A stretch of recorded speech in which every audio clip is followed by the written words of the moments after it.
In 1940, director John Ford and star Henry Fonda gave the world a dramatic depiction of the disastrous downturn of the 1930s West.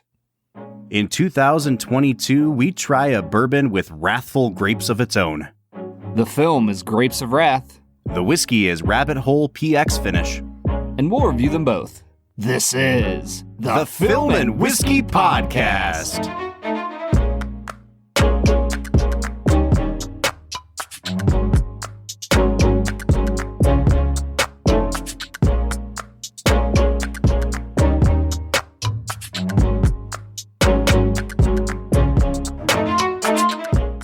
Welcome to the Film and Whiskey Podcast, where each week we review a classic movie and a glass of whiskey.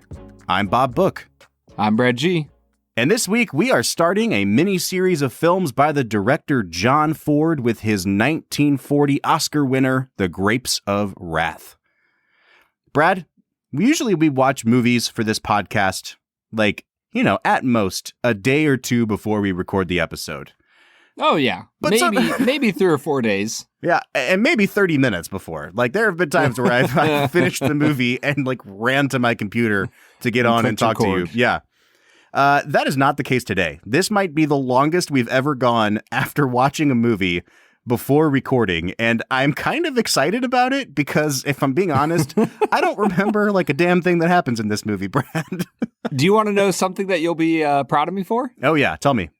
I watched Tick, Tick, Boom the other day.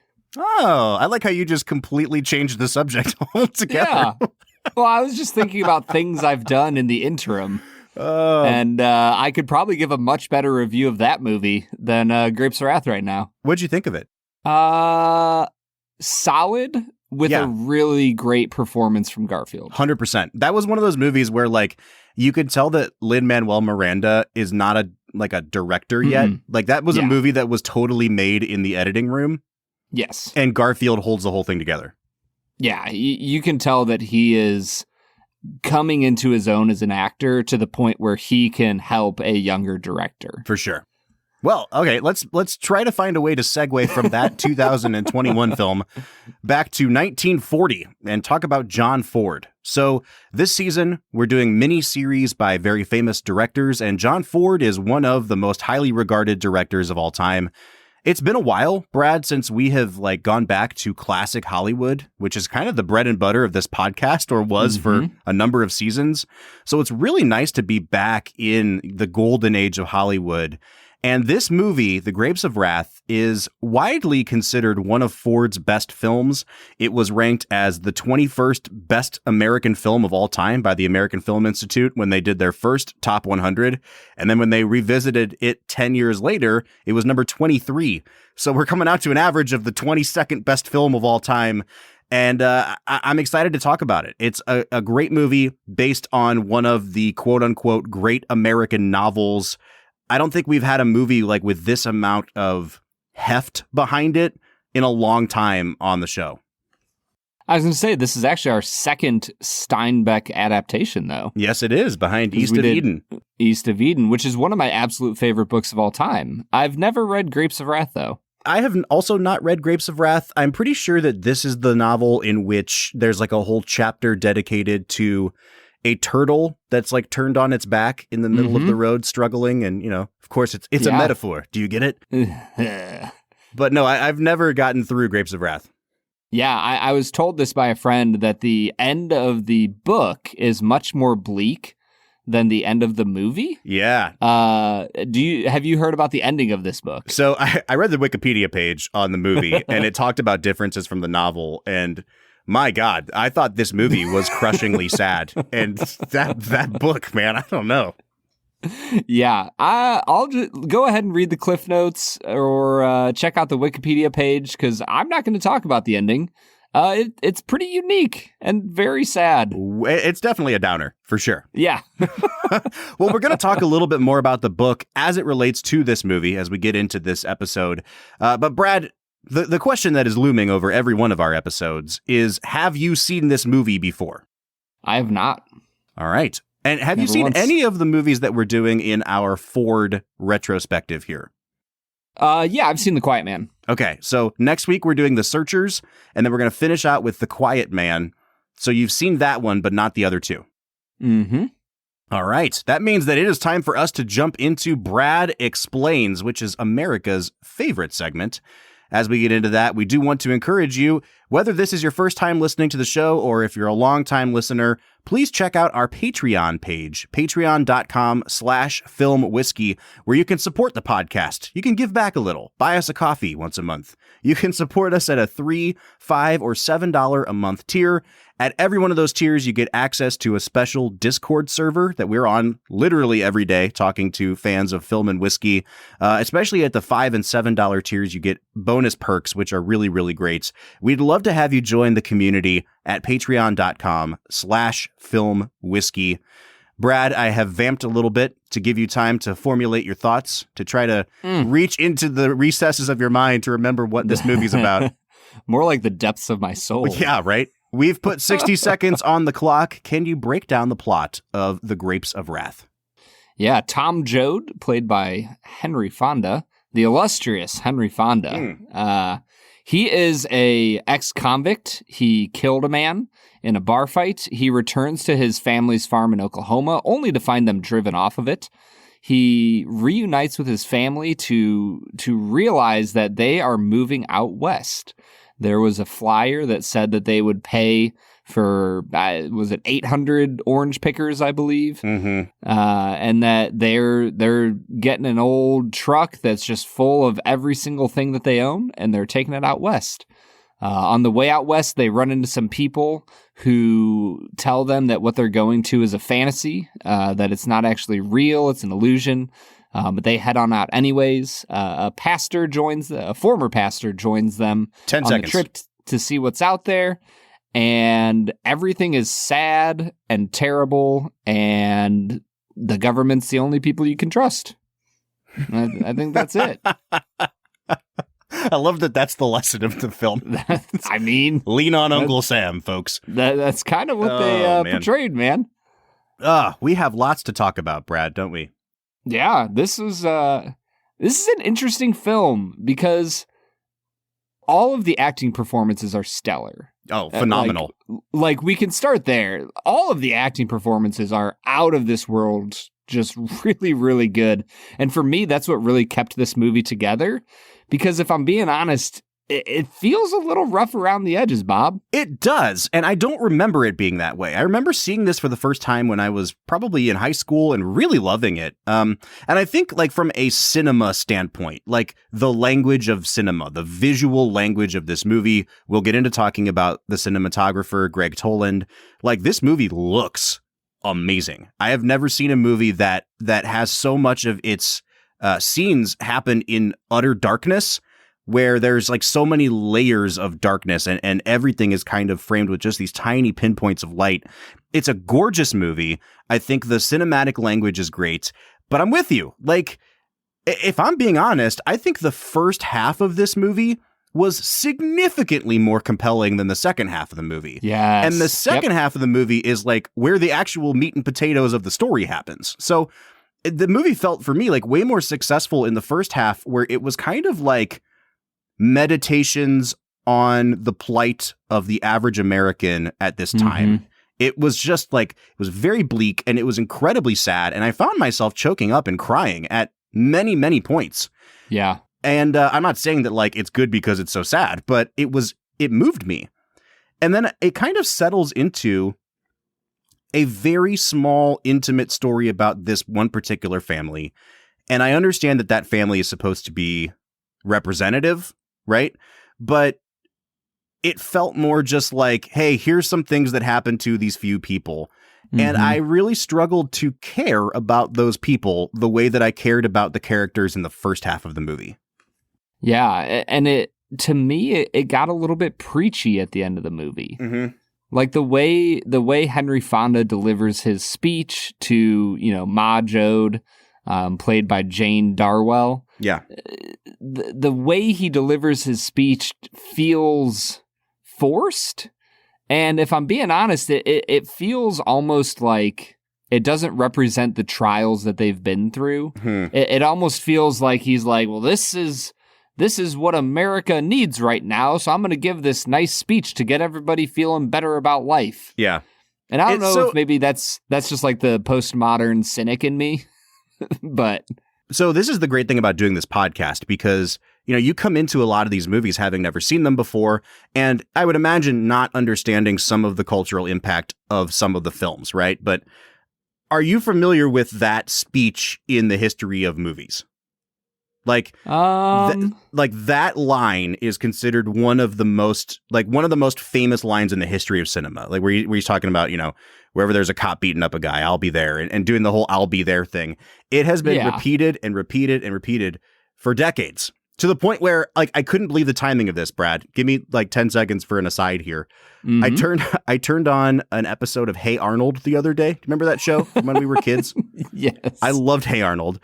And I was thinking about this episode with a character called Pigeon Man. Do you remember Pigeon Man? I do remember Pigeon Man. I thought Pigeon Man was Doug. It was what? No, that was Hey Arnold. It was one of the first episodes of TV that, as a kid, I was like, I feel emotional about this.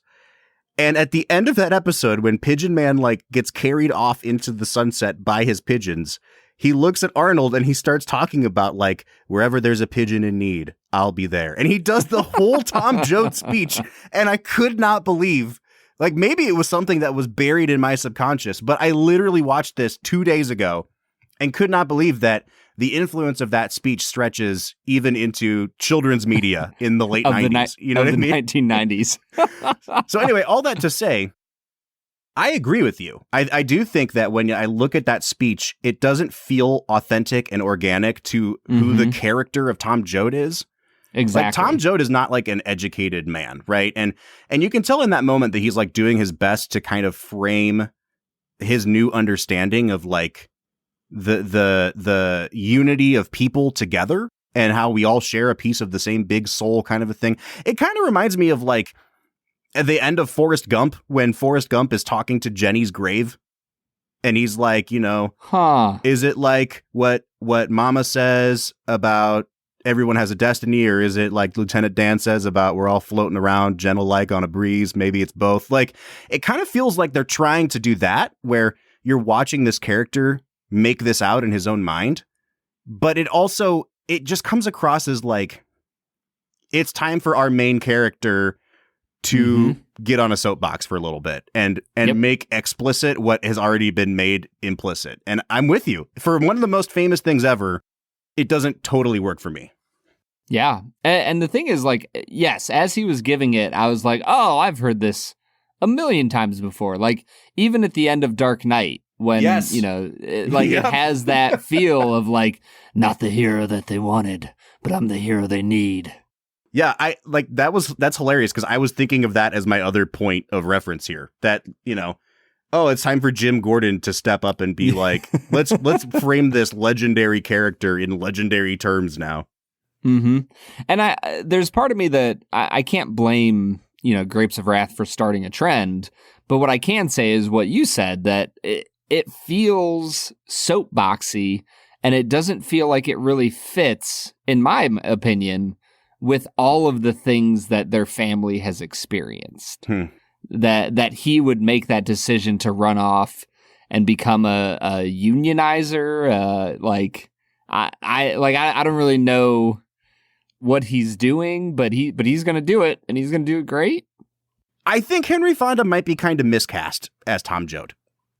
And he's way too educated. He's way too educated, and Fonda works best in comedies, I think. Like, so there's a great movie called The Lady Eve that he was in, where he's basically playing like a I don't want to call him stuck up, but like very naive and buttoned up person who gets seduced by Barbara Stanwyck. And it's hilarious. But watching him be innocent and get hot under the collar around Barbara Stanwyck is just so funny.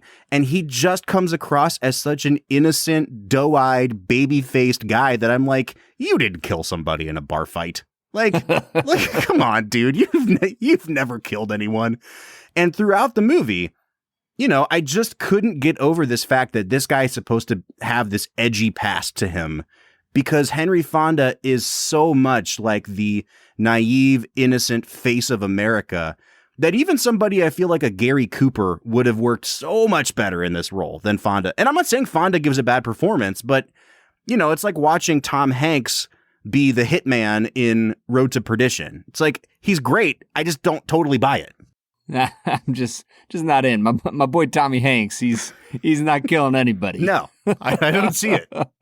No, I agree, man. He is just so charming. Like, I don't know if there's ever been an actor who has the soft-spoken charm of Henry Fonda. Like, there's other actors out there who are super charming, but he just has this way of looking at, you know, whoever he's with on screen and just kind of speaking quietly and calmly to them that you're just like, find yourself agreeing with him. Like, you're like, yeah, that totally makes sense to me. Mm-hmm. And there's something about that when it really kind of like rears its head at the very start when he gets in the truck with the guy and he's hitchhiking and he's like, you want to know what I did? And they like get into this fight for like 3 minutes of whether or not he will tell them what he did. Right.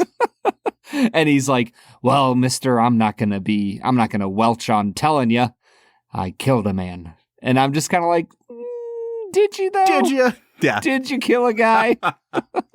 So Henry Fonda had a very famous lifelong friendship with Jimmy Stewart. And Jimmy Stewart was very conservative. But like I've read articles before that's about their friendship and how their friendship transcended their very active political lives because they were both just really nice guys. And I think that's the thing where like you couldn't have Jimmy Stewart in this movie.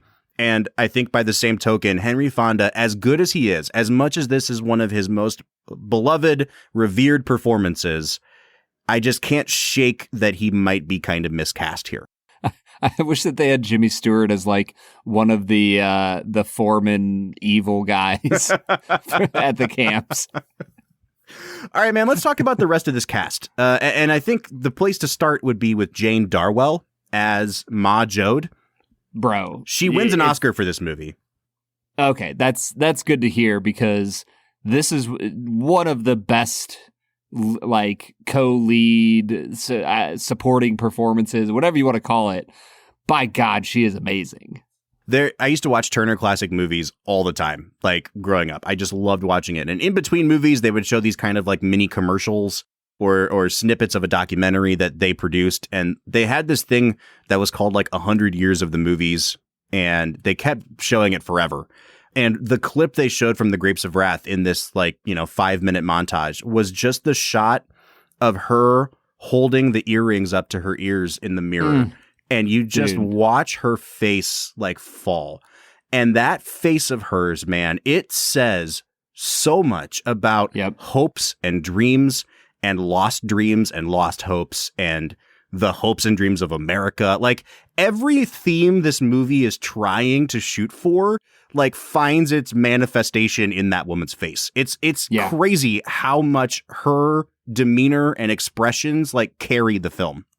Yeah, I mean, her performance is incredibly sincere and authentic, and you can tell that she has been carrying the entire weight of this family on her back. Mm-hmm.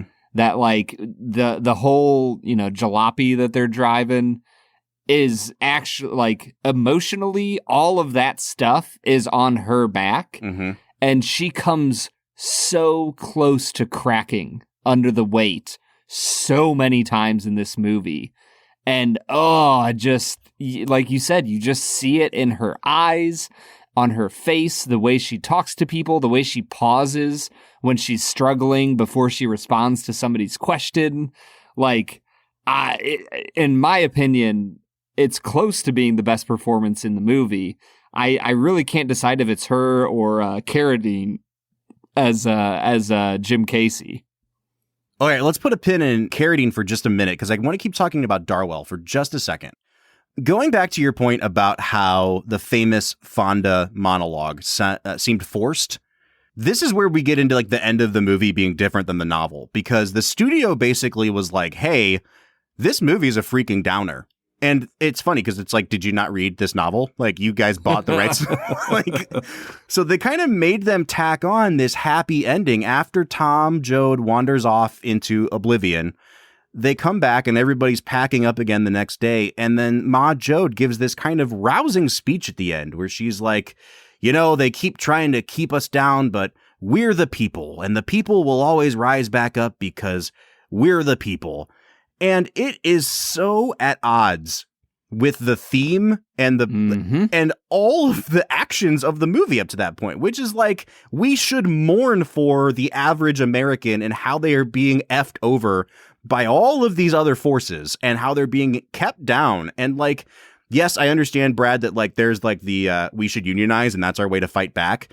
But even more than that, this movie is like, that book that came out like a decade ago, that Hillbilly Elegy book or whatever. Like, this movie is like an elegy for, middle America at this time.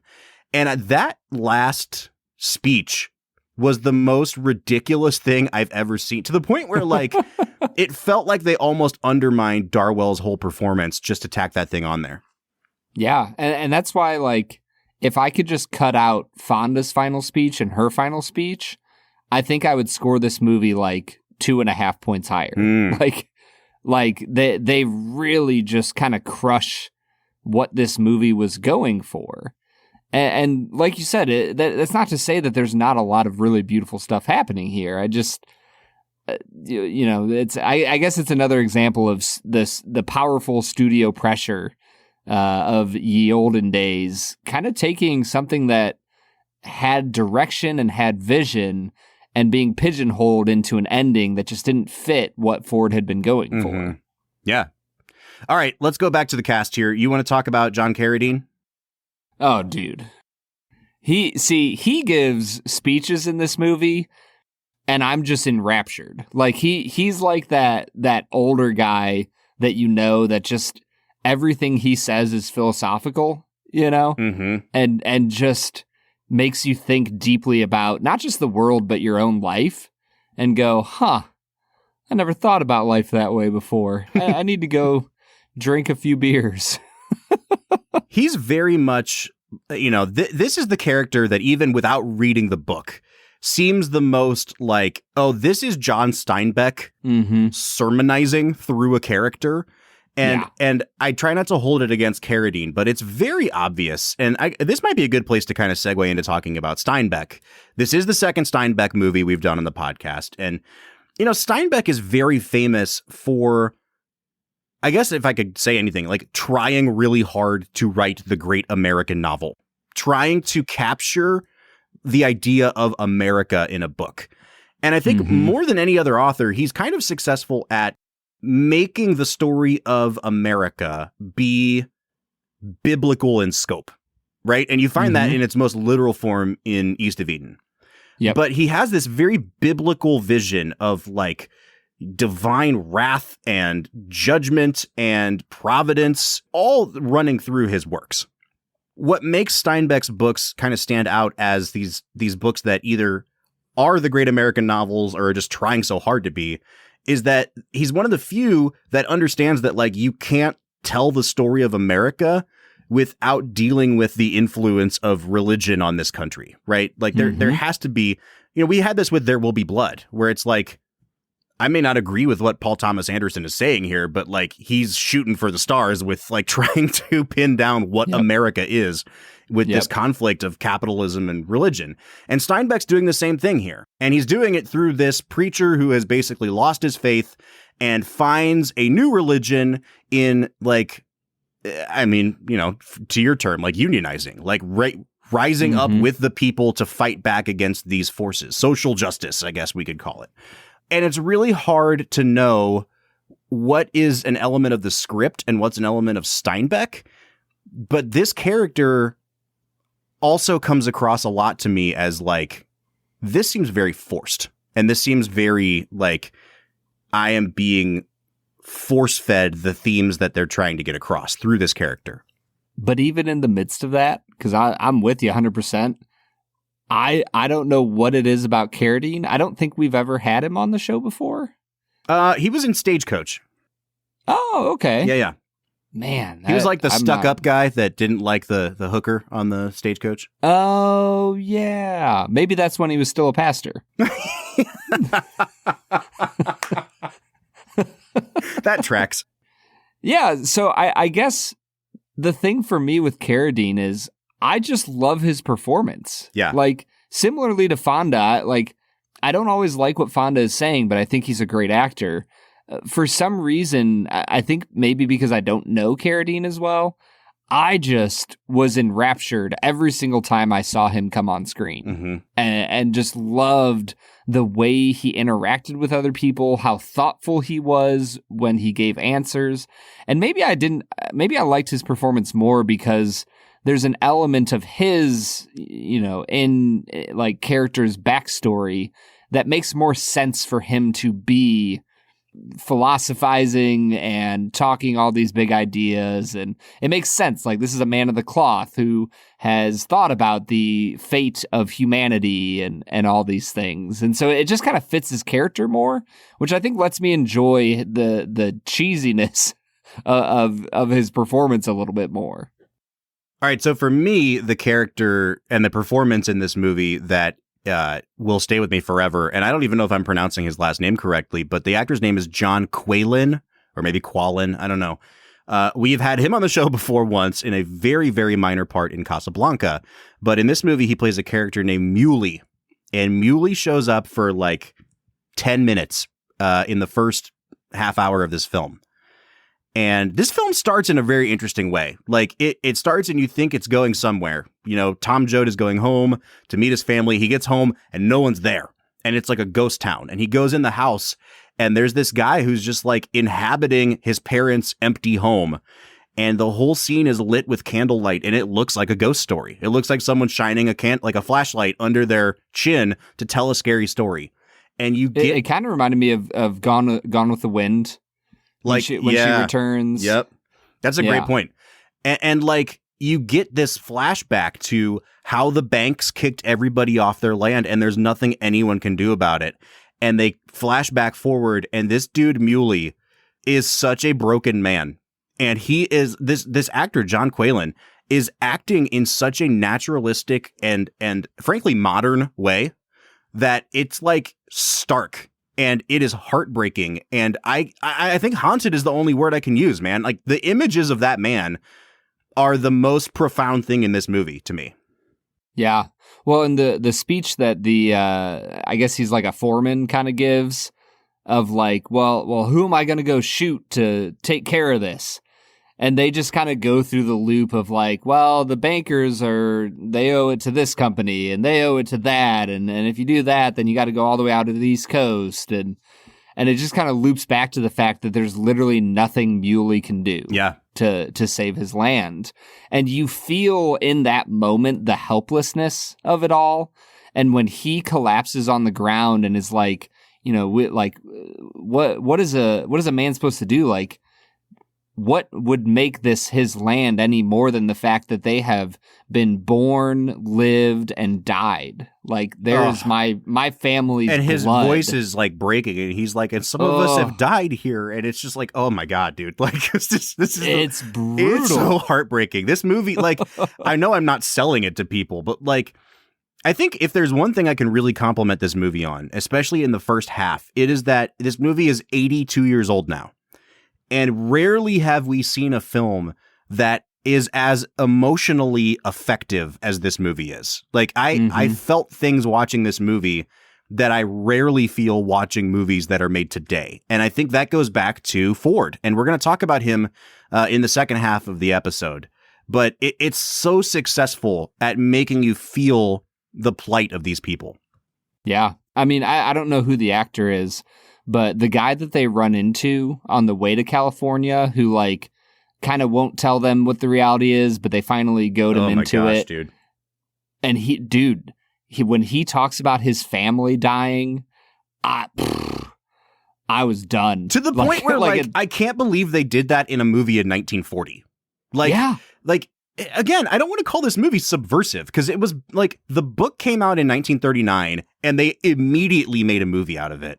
The book is going through this kind of backlash where people are calling it like a communist book, and the Red Scare was kind of going through America right before World War II. And they were really worried that this was going to play like a pro-communist movie, which again is like, did you guys read the book before you started making the movie? But you don't have people talking about watching their children starve to death in a movie in America in 1940. Like, it's shocking to see this on screen, quite frankly. Yeah. Well, and it just plays so differently than all of the other movies that were coming out at the time. But it reflects what was going on in the West at the time. Mm-hmm. Like, if there's anything about this movie that feels honest, it's when you go back and read actual historical accounts of the Dust Bowl and the migrant train moving west into California where there's supposed to be work, and you know, the stories about the workers' camps that they would set up. I mean, dude, it was not pretty, man. Like, it was brutal what was happening out there. Before we go to break, I hope this lightens things up a little bit, but it's also, again, the influence of The Grapes of Wrath. One of my all-time favorite TV shows, and I am not ashamed to admit it, is South Park. And South Park, especially in the really great seasons, was some of the best social commentary on television. And they did it in such a way that, like, they could disguise it behind this ridiculous, childish humor. There's an episode of South Park called Margaritaville, and one of the subplots of that episode is that Stan's dad has bought this Margaritaville margarita maker, and it has been spending the family's money on frivolous things. And so Stan wants to return it. And so he takes it back to the store. I think he got it at Sur La Table. And and the guy at Sur La Table is like, oh, no, you don't want to go here. Like, we got this from this, you know, warehousing or third-party seller. And he goes to the third-party seller, and the guy's like, no, this was all packaged in a tranche with blah, blah, blah. And it basically becomes like a metaphor for the housing crisis. I want to return this Margaritaville, and the guy at Sur La Table said that you're the company that financed it. Oh, yeah, no. You know what? No, yeah. What? Yeah, we can't give you your money back for that. Yeah, no. You'd have to talk to the people on Wall Street. Yeah. Wall Street? Yeah, no. See, what I do is find Americans who want a frozen beverage machine but can't afford one, and I hook them up with investors who want to get into the Margaritaville payment plan business. Yeah. So? Yeah, so the problem is your Margaritaville payment plan has been combined with thousands of others into one big Margaritaville security. Yeah, no. Yeah, no. Yeah. And it is literally lifted from The Grapes of Wrath, where they're telling Muley, like, what do you want me to do? Like, I'm just the guy that sold it to you. The people that own it live in New York. Are you going to go all the way to New York? And it's so funny how the influence of this is still felt today. And yet at the same time, I think one of the lessons I took away from this movie was you could set this movie in 2022 and a lot of the same stuff is still happening. Like, it's kind of crazy how far we've gotten, you know, chronologically from here, and how little has changed in some ways. Yeah. I mean, the way that people are at each other's throats feels, I don't know, weirdly prescient. All right, man. Well, we need to drown our sorrows here. So let's flip over to a different kind of grapes here, and let's look at this rabbit hole finished in PX casks. What do you say? Let's get to it.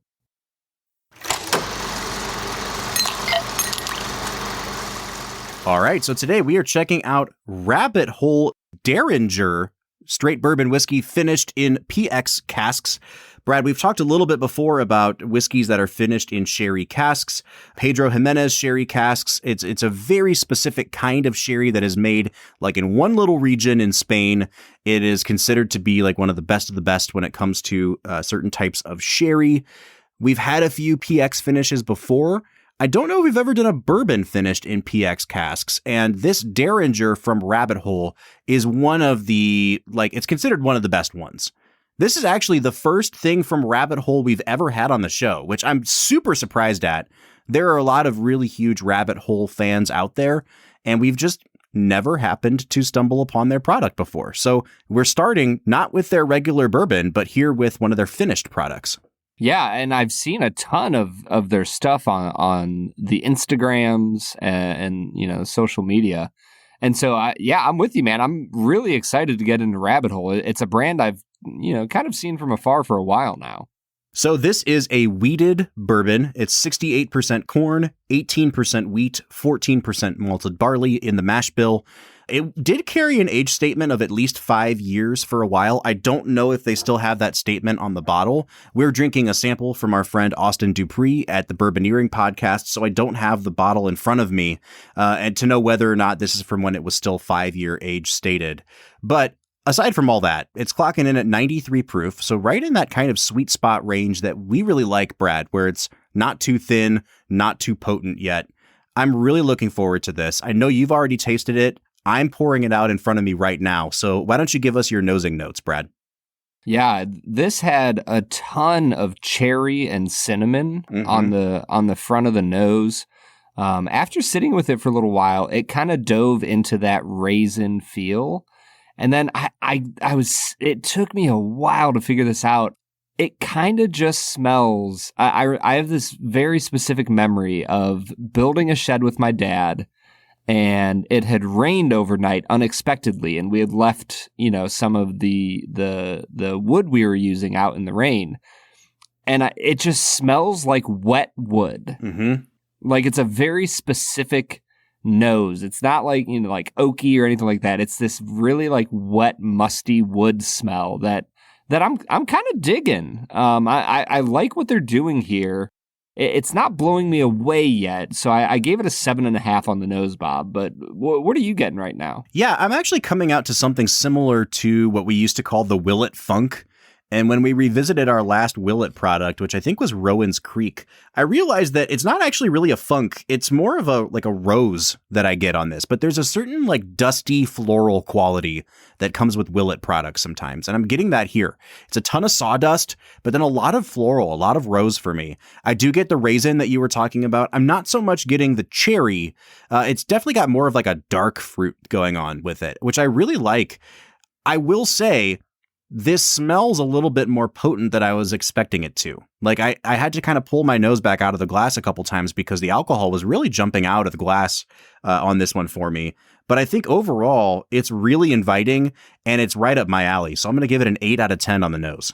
Yeah. And then we get into the palate. The taste on this, I was really blown away by. I think the basic introduction I would give is just, it's incredibly pleasant. I think the 93 proof point is right where they needed to be with this. It had notes of like grape jam, kind of got into like a creamy cherry cordial feel. And then a lot of that oak started coming through. And I almost got like a little bit of a weird pear note on the very back end of the palate. It started to get into some different fruits for me. I was really fascinated and really enjoyed this palette. I give it a 9 out of 10, Bob. Yeah, I don't think I'm quite there with you, Brad. I like it, but it stays in that very dark fruit range for me. It's got almost like a little bit of date on it for me, but I think the predominant note on this is prune. Not just raisin, but prune. So like if you're not a fan of eating prunes, like I don't know how you'll feel about this one, but it stayed not bitter, but definitely not like syrupy sweet. And it is a little bit more spicy and kind of prickly than I would have thought at 93 proof. Right as I was tipping it up to my lips, I was kind of inhaling a bit and I just breathed in straight ethanol on this. And so, at only 93 proof, I'm a little shocked at how hot this drinks. I still think it's really good. It's not thin, it coats the mouth, but it's really prune heavy. And I think that's the influence, again, of these PX casks. I like it a lot. It's not a 9 for me. I'm going to give it a 7.5 on the taste. Bob, don't you know you're not supposed to inhale? You're supposed to just let it sit in there a little bit. Yeah. That was something that, like, I don't smoke cigars enough to really know what I'm doing. But I just remember very early on when people were like, oh, you're not supposed to inhale. I was like, what are you talking then why about? am I like, doing this? Yeah. What are you doing? just let this stick burn at the end of your lips. Yeah. I've learned how to do it a little bit since then, but I just remember that being one of the most ridiculous statements. All right. Before we go into the finish, the balance, I got a question for you because I just took my second and third sip of this and now I'm out. So I got the wheat influence on the second and third sip. It had like a little bit of that kind of like Coca-Cola effervescence that I talk about all the time with wheat whiskeys. I don't know that the sherry finish on a wheated bourbon is the combination I necessarily would have wanted here. Like, I wonder if this would have worked better with a high rye bourbon instead of a higher wheat bourbon. And I just would really like to know your thoughts on this. I mean, I think that you're kind of hitting a similar vein of flavors with the sherry finished high wheat bourbon, which it just kind of depends. Like, do you want that similar flavor being strengthened, or do you want the complexity of, you know, the baking spices you might get on a rye paired with some of those sweet raisiny notes that you would get from the sherry? For me, I think it works on this in the palate. The finish we haven't gotten to yet, I was a little not as strong with. So I don't know. I guess I'd say it's probably just personal preference. Yeah. I mean, I'm anxious to hear what your finish score is. Since I'm talking, I'll just give mine real quick. I kind of forgot about the finish already, if I'm being honest with you. It was fine. I do think it's where the wheat influence comes back a little bit. So it's like very heavily sherried, very heavily pruny. And then it's like, oh, hey, remember what root beer tastes like? Here's a little bit of that on the end. It was a weird mashup for me. And I think that's where I started to have questions about the mashup of these two things. So I'm going to give it a 7 on the finish. It's not bad, but it just was off enough to make me start asking questions. Yeah, I'm with you. I think that the finish for me, it was very short. I got some raisin notes. It definitely got oaky and just slightly bitter. I came down pretty far from the palate to the finish. I'll give it a 6.5 on the finish. Wow. All right, so that's gonna put you in an interesting spot for balance, right? Yeah, well, I gave it a 7 on balance. It's an up and down experience of a whiskey, but I will say that it was decently complex throughout. Mm-hmm. And I think the complexity of flavors that I get keeps the balance score a little higher. It's definitely a really tasty whiskey. It just, the nose and finish are a little bit lacking compared to the palate. I do think it's worth reminding listeners how we determine what we call balance here. And I think a lot of times when someone's tasting something and they talk about the balance of the taste, they're just basically saying, like, are all the flavors in harmony with each other? And we kind of take that into consideration.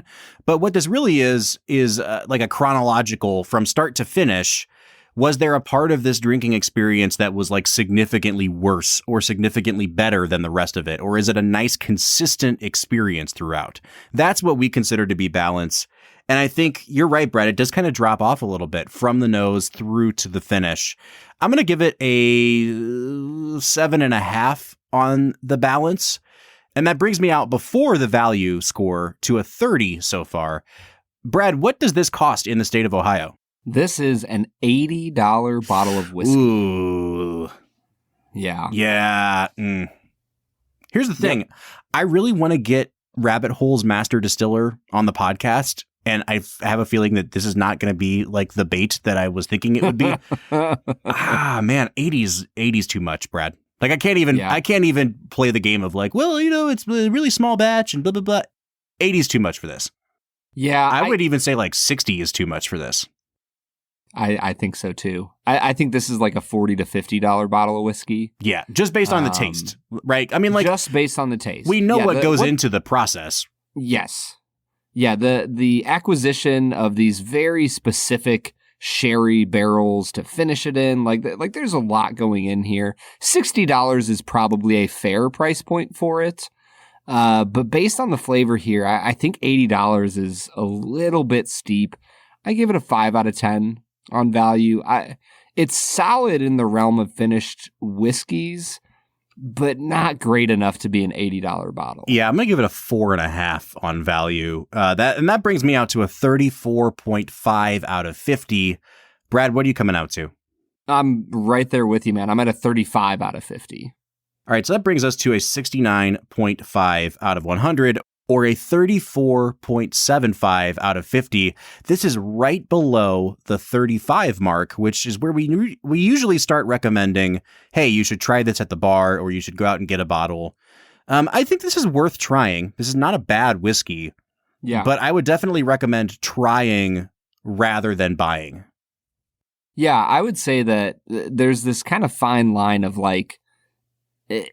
if this whiskey cost like $40 and a pour of it cost, $10 to $12, I'd be like, just buy the bottle. But at $80, you're only going to pay $9 to $12 for a pour. And I would say that that's well worth it. It really is an incredible palate that kind of keeps this score high for me. So I think it's a worthwhile whiskey to try, just struggles enough that it doesn't justify the price tag. All right, that's our thoughts on Rabbit Hole PX Finish. Brad, let's get back into talking about the Grapes of Wrath. What do you say? Let's get to it. All right, everybody, that was Rabbit Hole PX Finish. We just finished talking about a grape-finished whiskey, and now we're going to get back into a grape-themed movie. I love this Bob, so back much. To you. I love this so much. I've been trying real hard to pair up the whiskeys with the movies in a much more cohesive fashion lately, and this is like, you got to do the grape theme, It's pretty obvious, Bob. I'm with you there. All right, now that we're nice and liquored up, it is time for Brad's favorite segment of the show, which we should just be calling Annihilate Bob's Confidence in Himself. Hey, man, you're doing pretty good. I think I'm like 1 over 500. I think I'm 7 and 6 right now. I believe 7 and 6 is your record. All right. Well, all right. So anyway, this segment is called 2 Facts and a Falsehood.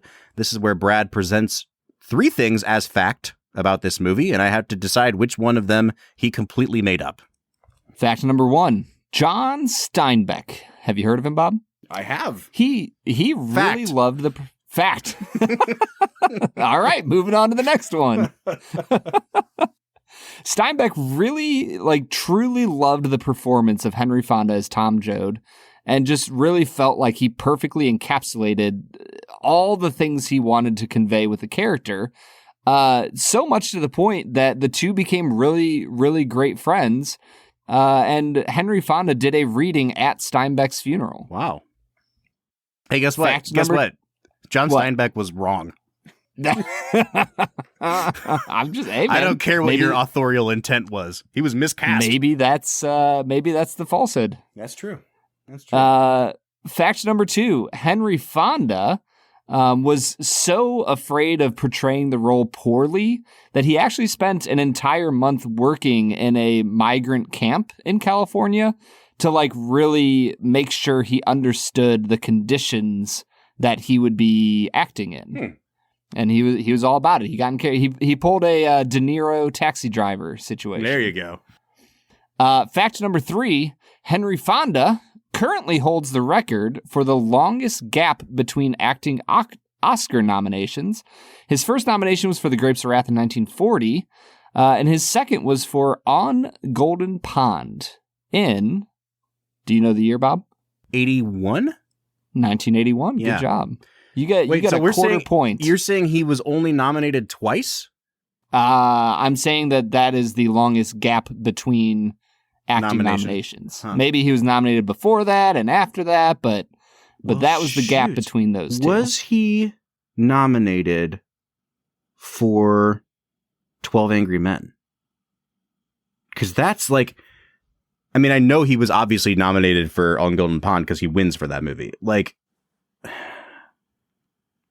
I find it hard to believe that Henry Fonda was not nominated for 41 years in between these roles. However, I also find it hard to believe that Henry Fonda went and worked on a migrant farm. And this is all about it, man. This is the dilemma. I think that the idea that Steinbeck would have liked his performance, ridiculous. I think that I am going to be wrong regardless of what I pick. So, I felt pretty strongly that number 2 was false. I feel very skeptical about number 3, but I'm going to go with my gut and say 2 is the falsehood. Bob, number 2 is the falsehood. Yeah. You got it, man. All right. Yeah. Man, what Academy of Motion Picture Arts and Sciences, what the hell were you doing for 41 years? Yeah. Now, he was nominated for 12 Angry Men as a producer. He was not nominated as an actor. Wow, that's surprising. Yeah. I know. Huh. I read that and I was like, wait a second. Hold on. He didn't get nominated for 12 Angry Men? That's crazy, man. The economy is Although- off its rocker. It really is. I'm trying to remember. Was the Red Scare kind of over by then? By 58, was it? I feel like it was probably winding down a bit, but it was still there. Because that might be a reason he That's didn't true. get nominated. That's true. That'd be a guess. All right, man. Well, I'm going to bask in the glow of my win. I'm up to 8 and Yeah, 6 congrats, now. dude. Thanks, man. You're killing it. Let's talk about John Ford, because he is the reason we're talking about this movie today, and we have not mentioned him at all yet. And there's a few things you need to know about John Ford. He is one of the first directors to be considered an auteur. And we've talked a little bit about the auteur theory here. I don't really want to get into the specifics of it, Brad, but like Just give the basics. What's an auteur? in the night, well, so the idea of an auteur is that like the director is the author of the film, right? And this has been misinterpreted in a lot of ways over the years. It gets very technical about like what that means.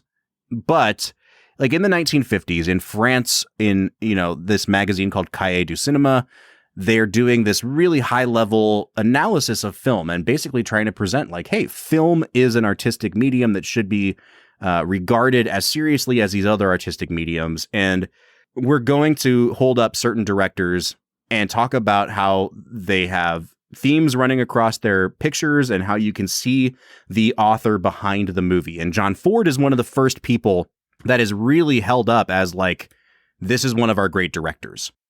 And, he had been lauded in America. Like I think he won 4 best directing Oscars. Like he still holds the record for most best director wins. But, he directed Westerns, and I think Westerns were kind of seen as like the people's movies. So like they weren't talked about in these super artistic ways. And yet, like when you watch a movie like The Searchers, or you watch a movie like this, and you look at the way that this man put images on screen, it's pretty striking, Brad. Even if a lot of his movies are just kind of like the quote unquote cowboys and Indians type movies, there always seems to be a little something more going on. Yeah, it seems like he has an ability to draw the strings of like what's going on in America at the time into every single one of his movies. Yeah, you're right. He always seems to be trying to like mythologize about America.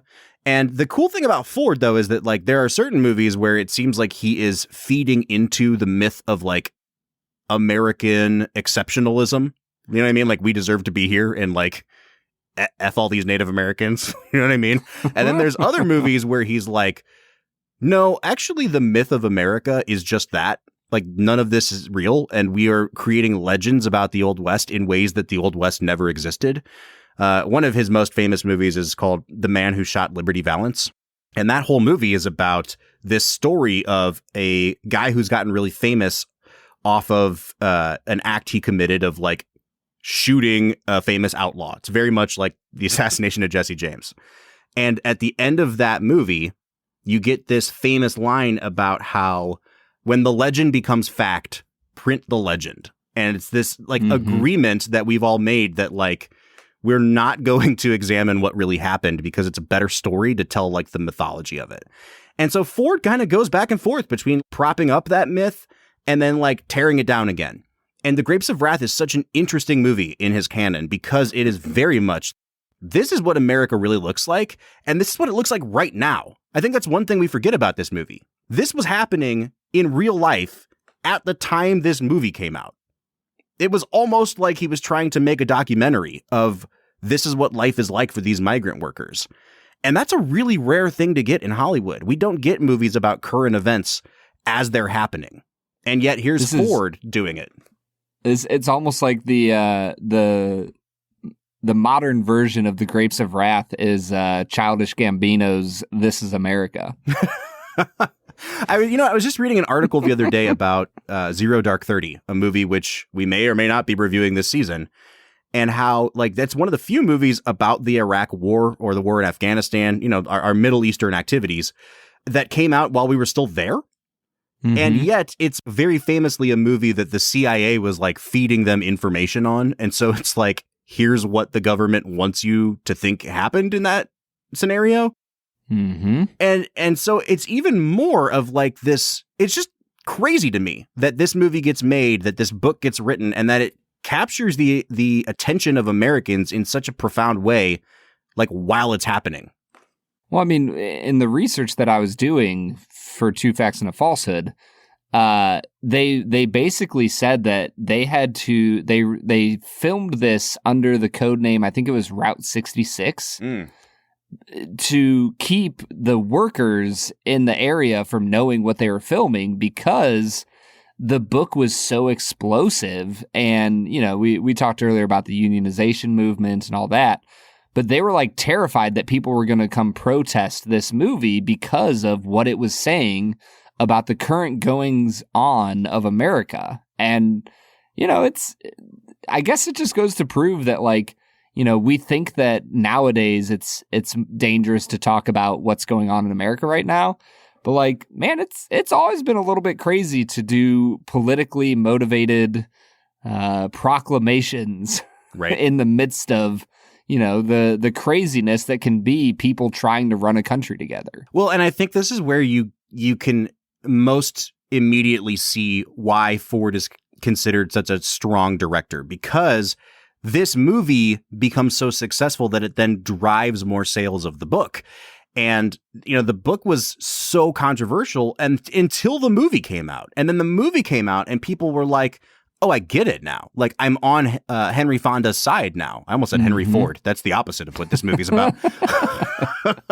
But people are like, I'm on Henry Fonda's side. And it plays into the power of movie making, the power of putting this face on a screen 40 feet tall and showing people, you know, whether it's real or not, the plight of what's happening in America, that this then, like, gets everybody on the side of the point of view of Steinbeck. And yeah, I want to go back real quick. I was reading an article today about John Ford and why he's considered an auteur. And I'm going to read a quote from that, and then there's a quote within a quote. But the author of this article says, perhaps the image which most dominates Ford's legacy today is the last shot of John Wayne standing alone in the desert as the door closes to shut him out. This is in The Searchers. We'll talk about this next week.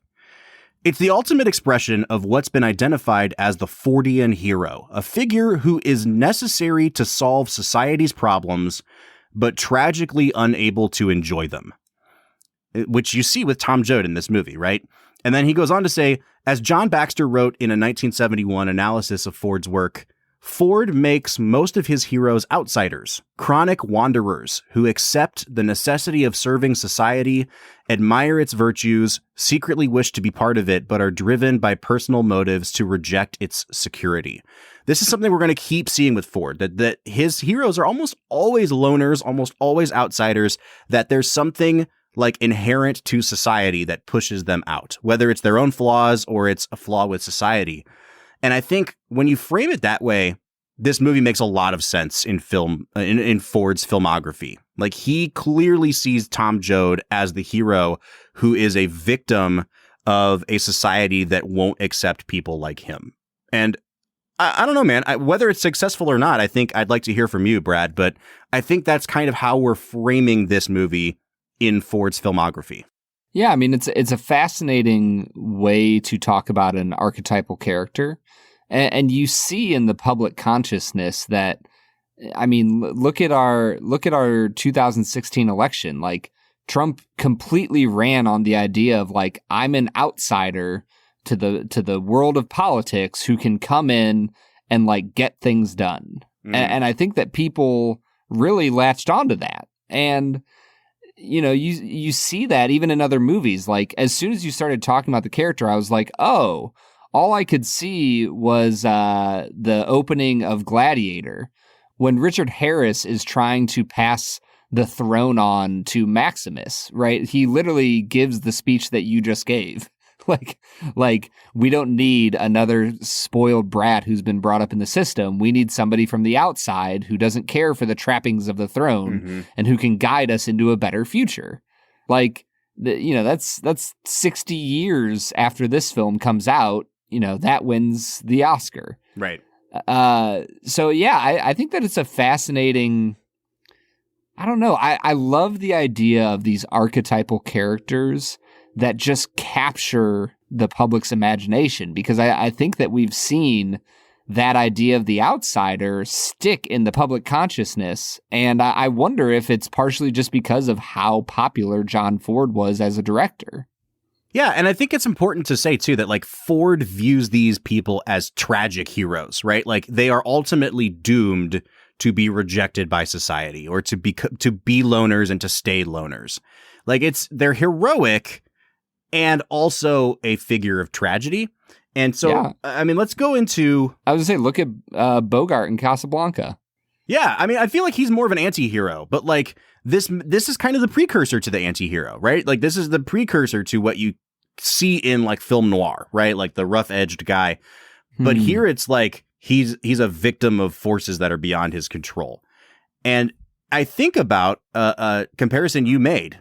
If we're getting into our new segment, let's make it a double, where we talk about pairing this up with another movie. I think The Dark Knight is actually a really, really great comparison, Brad. Like, because that is exactly what the end of that movie is about. That, like, he is doomed. Batman is doomed to be a figure who is rejected by society, and we will never understand why we needed him, but we need him, and we just don't get it yet, and he's a victim of that.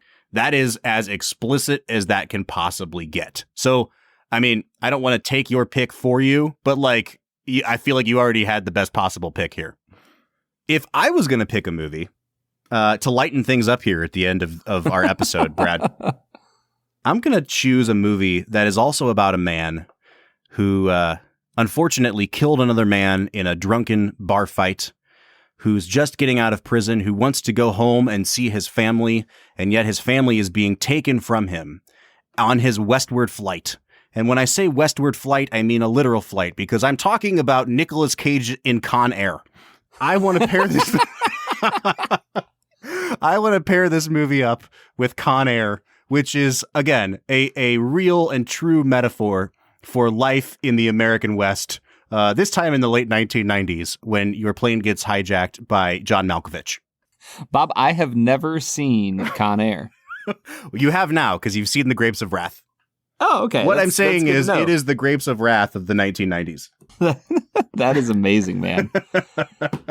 Yeah, man. The way that you were talking just a minute ago about, you know, a movie with a hero where things are just completely out of his control, it kind of got me thinking, and we're going to stay in the vein of Western, but we're going to come to a much more modern Western. I think I'm going to pair this because I want the ending of this movie to be more depressing. Oh, so I'm going to pick a movie that's a little more depressing. Where am I going, Bob? You're going to pick No Country for Old Men. I'm going to pick No Country for Old Men. Yeah, you are. Good choice. And we once again get to hear your incredible pronunciation of No Country for Old Men. That's right. No Country for Gary Oldman. Oh, man. I like it. I do kind of, I mean, you know, again, we don't want to spoil the ending of the book, but, like, you know, just get on Wikipedia. This book is bleak. Mm-hmm. Like, really bleak. And I feel like Cormac McCarthy and the Coen brothers would be happy. I would say it's about as bleak as Anton Chigurh's outlook on life. All right, there you have it. 3 really good picks from both of us. If I do say so myself, Con Air is the most obvious of the 3. Like, come on. Why would you not watch Con Air? Brad, let's get into final scores here. Just put quite frankly, this is a really good movie that is not the 22nd greatest film ever made. Mm-mm. And I'm actually really surprised to see it that high on the list, because there's a few movies like this on the list that are kind of like, they're never debated, but I never hear anyone talk about them either. And so, like, yep. I have never seen someone on, like, Twitter or whatever be like, hey, how about The Grapes of Wrath? Like, The Searchers gets all the conversation because it's controversial, but at least it's getting conversation. I have literally never seen a conversation about the movie The Grapes of Wrath. And well, so, like... You just had one. Yeah, right? We're the first. We are the first. We're going to get all the views on this one, man. But this is like an 8.5, Brad. And I feel like it could have been a 10 if it had stuck with the tone of the first half of the movie. But it settles into a really conventional story in the second half, and I just feel like it loses a lot of steam for me. So I'm going to give it an 8.5 out of 10.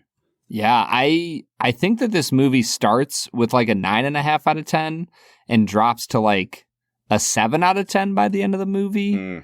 I really, really lost interest in this movie. And that's not a good thing to say. So I think I'm going to give it a 7.5 out of 10, Bob. All right, that brings us to an average of an 8 out of 10, which, I mean, is fair. And I think that, again, it's maybe the great American novel, debatable, but this is a movie that was really important 80 years ago that still has many, many effective sequences 80 years later, but it's just not a perfect film. And I don't know that I would even call it anywhere approaching John Ford's best film. Mm-hmm. But we'd like to know what you think. Are you a huge fan of the book or the movie, The Grapes of Wrath? You can find us on our social media to tell us all about it. Facebook, Twitter, Instagram, or TikTok @FilmWhiskey. Or you can jump onto our Discord. We, as Bob said before, we're on there every single day talking to you guys, the people who listen to our podcast. You can find a link to our Discord at the end of every single one of our show notes. Next week, we keep the John Ford train rolling here, and we're going to be looking at his most controversial film, The Searchers. Join us for that next week, but until then, I'm Bob Book. I'm Brad G. And we'll see you next time.